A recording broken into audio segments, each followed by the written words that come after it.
Qadrli do'stim, siz nima his qildingizmi? Yoshning cho'ng'ayishiga ergishib, biz asta-asta shuni payqaydi ekanmiz.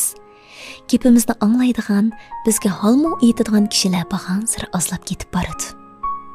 Hatto ba'zida birasining biz bilan mundishini, ko'nglimizga gaplarimizga quloq selishini arzulabmi qoladi ekanmiz. Ammo paranglashqadek biror do'stni topolmaydi ekanmiz. Hayotdagi ko'ngilsiz ishlarning 10-9i hamma odamning tilqisinchiligi va boshqalar bilmaydigan azoblar bu xalqidan bo'lsa kerak. Amaliyotda hech kim ko'rinishidagidek qaysar emas. Faqat cho'ng bo'lgandan keyin kulimsirashni azobning o'rniga, sukutni jidalning o'rniga dastishga odatlanib qolamiz xolos.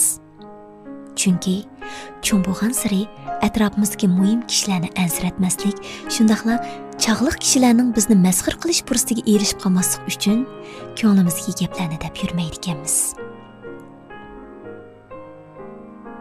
Shundaqla yana yosh cho'ng'aygan siri hamma odamning bizga chin ko'ngildan chiqarib muomala qilolmaydiganligini bayqaydi ekanmiz.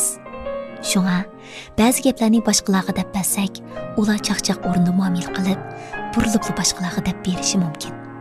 Biz ziyon tortib boshqalardan ehtiyot qiladigan bo'lib qoldik. Azar yeyvergishga sukut qilishni o'rganib oldik.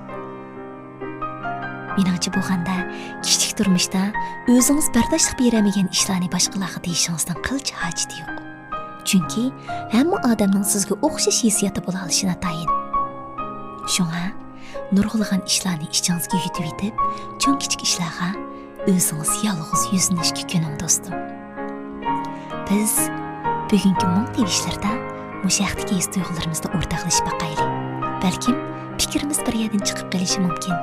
Balkim anglab bo'lgandan keyin yeniklab qolishingiz mumkin. Har kuni kashdiki, mana bu kashlik anglatish vaqti men uchun intayin qimmatli. Shundaqla siz uchun qimmatli bo'lishini umid qilaman. Radio to'lqinlarda uchirishni unutmaylik. Astidagi ulanmani besib, programmamning to'liq nusxasini anglashni unutib qolmang. Men sizni mung devishlarda saqlayman.